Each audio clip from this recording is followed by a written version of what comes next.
одоо хүнд байдал байгаад хүн болгон ойлгож байгаа. За тэгэхээр энэ одоо асуудлуудыг шийдэхийн тулд мэдээж одоо засгийн газар бол одоо шаардлагатай бүх арга хэмжээг авч ажиллаж байгаа. За дээрэс нь бас одоо улсын хурлын зүгээс улсын хурлын гишүүдийн одоо үндсэн үүргүүд хууль боловсруулах, хууль шинжлэх, хуулийн одоо хэрэгжилтэнд хяналт тавих ийм үндсэн үүрэгтэй. Тэгэхээр энэ үүргийнхаа хүрээнд бид одоо эрчим хүчний салбарын энэ олон асуудлуудыг шийдэхдээ хамгийн чухал асуудал бол ерөөсөө хууль эрхцэн орчныг шинжлэх нь чухал юм байна гэж харж байгаа. За яагаад вэ гэхээр өнөөдөр эрчим хүчний салбар маань 2001 онд батлагдсан буюу бүхэл бүтэн 24 жилийн өмнө батлагдсан хуулиар өнөөдрийнхээ харилцааг зохицуулж байна. Гэтэл эрчим хүчний салбар маань өнөөдөр хөрөнгө оруулалт татаж чадахгүй байна. За оролцогч талууд одоо хүндрэл бэрхшээлтэй тулгарч байна. За хэрэглэгчийн эрх ашиг хангахдахгүй байна гэд олон асуудал байна. Тэгэхээр энэ олон асуудлын одоо гол үндэс суурь нь болохоор өнөөдөр хоцрогдсон буюу 24 жилийн өмнө одоо баталсан энэ хуулиар харилцаагаа зохицуулж за тэгээ энэ хууль нь маш одоо ерөнхий товч болохоор яаж юм хэр бодит амьдрал энэ салбар маань 400 гаруй журмаар харилцаагаа зохицуулж байна. Тэгэхээр журам гэдгүүл өнөөдөр тогтвортой зохицуулт биш ээ. Маргааш хүрээд ирэхэд нэг шинэ журам гарчдаг. Эсвэл маргааш хүрээд ирэхэд журманд өөрчлөлт орчдог. За нөгөө журам нь болохоор эсвэл одоо хүний эрхийг зөвчсөн, хүний эрхийг хязгаарласан, хуулийн зохицуултаас одоо давсан ч юм уу тийм ийм одоо зохицуулттай журмууд маш их байдаг. Тэгэхээр ийм тохиолдолд хэн одоо энэ салбар руу хөрөнгө оруулах юм бэ? Энэ тохиолдолд энэ салбарт байгаа олон одоо оролцогч тал хүндрэл бэрхшээлтэй тулгарч маргаан гомдол гарах нь ойлгомжтой шүү дээ тийм. За тийм учраас яалтчгүй бид нар энэ хуулийг цаг үетэй нийцүүлж дээрэс нь иж бүрэн зохицуулттай болгож шинжлэх зайлшгүй шаардлагатай байгаа. За нөгөө талаас нь та бүхэн дөнгөж саяхан ингээ хүмүүс ярьж байна л та. Өнөөдөр ингээд орчин үед маш олон үйл ажиллагаа энэ салбарт бий болчихсон. За тухайлбал одоо тархмал их үүсвэр, за айл өрхүүд нарны панел батарейгаараа шүлжээ рүү цахилгаан зармаар биш үү. За гэхдээ өнөөдөр энтэй холбоотой нэг ширхэгч өгүүлбэр хуулийн дээр байхгүй. Энэ маань өнөөдөр журмаар зохицуулж байна. Нөгөө журам нь ингээ учир дутагдaltaй хэрэгждэггүй. Тэгээ бас нэг утга учир нь болохоор юу гэхээр өнөөдрийн хуулиар түгээх шүлжээ хүнд одоо цахилгаан зарна л гэсэн үүрэгтэй, эрхтэй байгаа. Хизээж одоо түгээх шүлжээ хин нэгнээс сахилгаан худалдаж авнаа гэсэн эрх хуулийн дээр байхгүй. Тэр тохиолдолд одоо яаж тэр айл өрхүүцэн сахилгааныхаа мөнгийг авах юм бэ те? За тэр утгаараа бид нар одоо энэ сахилгаан хэмжээний тухай хууль дээр яг энэ тархмал их үүсвэр, за айл өрхүүдийн одоо энэ нарны панелийн асуудлыг тусгай бүлэг болгон зохицуулт олгож оруулж ирж байгаа. Дээрээс нь одоо байгаа хуулийн дээр та бүхэн бодоо бүхэл бүтэн 40% нь нөгөө хүндрэл бэрхшээлийг үүсгээд байдаг тусгай зөвшөөрлийн тухай зохицуулт байдаг. Тэгэхээр бид нар бас одоо энэ цахилгаан дулаан хангамжийн бие даасан хуулиараа бол яавал энэ одоо тусгай зөвшөөрлийн тоог багасгах вэ? Яавал энийг одоо илүү хялбар болгох вэ гэдэг дээр энэ одоо зохицуултууд оруулж ирж байгаа. За дээрэс нь одоо зөвхөн эрчим хүчний тухай хууль гэлтгүү манай ер нь хуулийн одоо бүтцүүл алдагдсан байна гэж харж байгаа. Яг тэгэхээр бид нар энэ одоо хуулийн ажлын хэсэг маань нийтдээ 8 улсын 12 одоо хуулийн за дээрэс нь тухайн одоо эрчим хүчний салбарын байгууллагууд, уялдаа холбоо, за зах зээлийн загварын нэг хүчлээ ингээд судалсан. Эндээс ингээд харахад ер нь одоо хууль гэдэг бол хуулийн зорилго нь юу вэ? Хуулийн одоо үндсэн хэсэг нь юу вэ? За хуулийн хариуцлагын хэсэг гэж ийм байж ижил энэ хууль нь цогц хууль гэдэг юм л да. Тэгтэл манайх 2017 онд байхаа одоо өрсөл юуны зөрчлийн тухай хууль батлагдаад хариуцлагын хэсгээ ерөнхийдөө аваа хийцэн билээ. Тэгээ маш олон хүмүүс ингэ ярьдаг штэ. Үшээ энэ одоо маш сайхан хууль батлаад хизээч хэрэгжихгүй байна.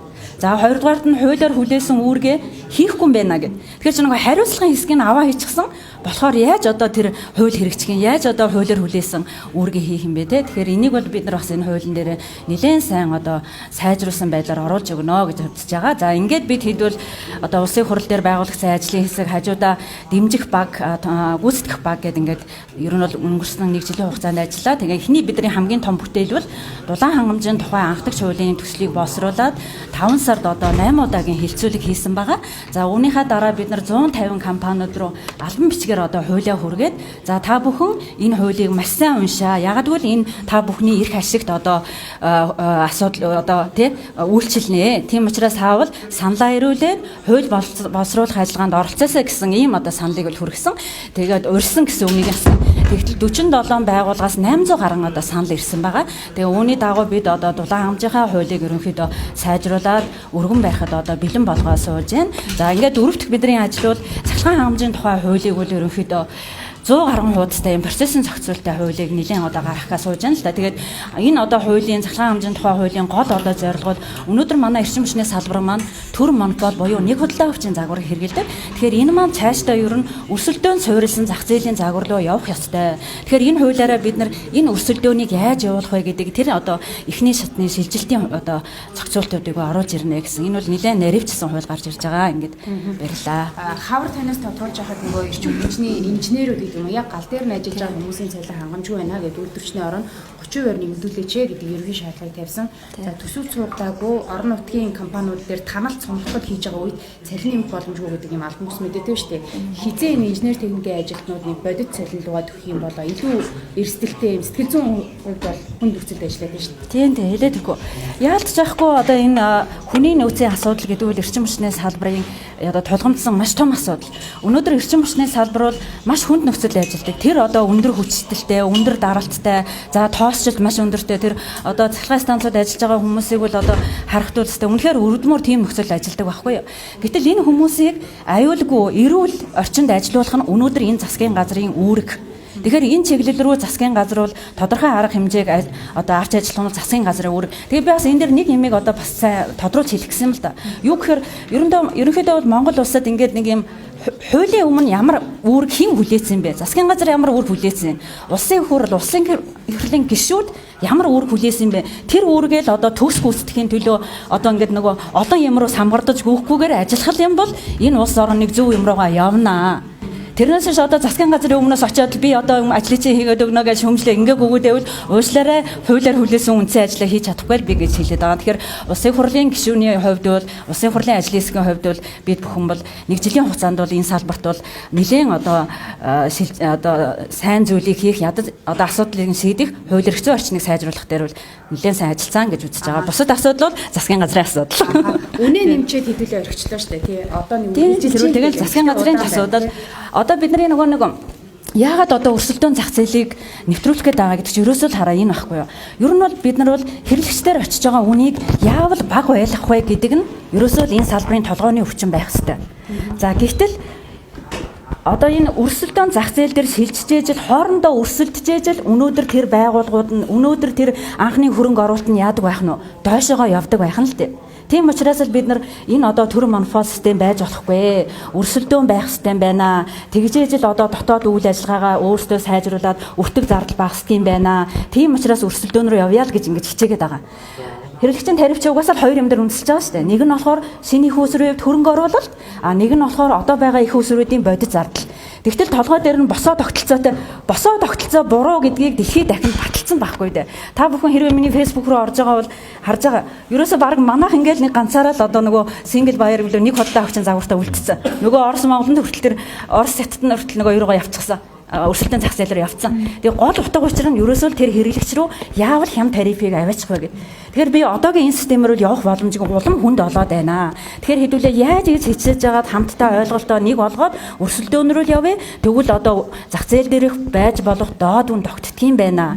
Хэрэглэгчийн эрх ашиг хангагддгийм байна л гэж одоо бүтэн жилийн хугацаанд энэний төлөө бид хэд ажиллаа. Хийн холоод та их хурлын гишүүний хувьд ямар тэр талаар ямар ч мэдээд байгаа. Энэ нарны системийг одоо 3-4 айлд одоо дундаа байгуулах юм боломж хууль эрх зүйн орчин байхгүй байна гэж ярьж байна тийм. Нөгөө төгөр улсаас одоо буцаан авалт буюу одоо тогны мөнгийг өсөж зарах нөгөө мөнгөө эргүүлээд авах юм бас хууль эрх зүйн орчин байхгүй байна гэж хэлж байна. Та одоо өөрөө улсын хурлын гишүүний хувьд яг энэ хууль эрх зүйн орчин дээр нь яг одоо детальчд одоо энэ асуудалтай байгаа хуулиуд дээр яаж ажиллаж байна. Тийм одоо нөгөө цахилгаан хангамжийн хуулийн дээр яг одоо өөрийн чинь хэлээд байгаа айл өрх одоо нэг нарны панел тавиад батарей тавиад илүүдэл цахилгаанаа сүлжээ рүү борлуулмаар юм шүү дээ. За яг өвлийн үйлрэл баг борлуулж чаддгүй юм байна. Зуны үйлрэлд сүлжээ рүү борлуулж болох байхгүй юу? Тэгвэл энэ маань болохоор одоогийн ингээд нэг журмаар зохицуулж байгаа. Тэгээ журмаар зохицуулахад тэр нь одоо бас нэг сайн хэрэгжихгүй байгаа. Хэрэгжихгүй байгаа гол шалтгаан нь өөрөөр хэлбэл хараа нарны панелээс та сүлжээ рүү одоо зарсан цахилгаан хамгийг авах гэхээр боломжгүй. Яагаад боломжгүй гэхээр одоогийн хуулиараа түгээх компани нь нэг л урсгалтай буюу яадаг байх нь хүн рүү цахилгаан зарна л гэсэн ийм одоо эрхтэй. Хизээч хий нэгнээ цахилгаан хотлож авна гэсэн эрх байхгүй юу? Тийм учраас бидний энэ хуулийн шинжилтэн дээр яалтж байхгүй цахилгаан түгээх компани тэр эрхийг нээгдэж өгнө. Тэгээд дээрэс нь бидний хуулийн дээр энэ одоо нөгөө тархмал их үүсвэр, айл өрхийн нарны панел, батарейны бүр тусгайлан бүлэг орж ирж байгаа. Энэ бүлэг дээр манай бүр ингээд Австралиас хүртэл яг мэргэжлэрээ Австрали ажиллаж байгаа Монгол инженерүүд хүртэл ороод ингээд ажиллаад явж байгаа. Тэгэхээр энэ ярьж байгаа одоо саяны Батлавг инженер ингээд танилцуулж байна шүү дээ. Зүгээр нэг юм нарны панел, айл өрхийн ямиг холбоход бараг 6 сар зарцуулж байна гэж.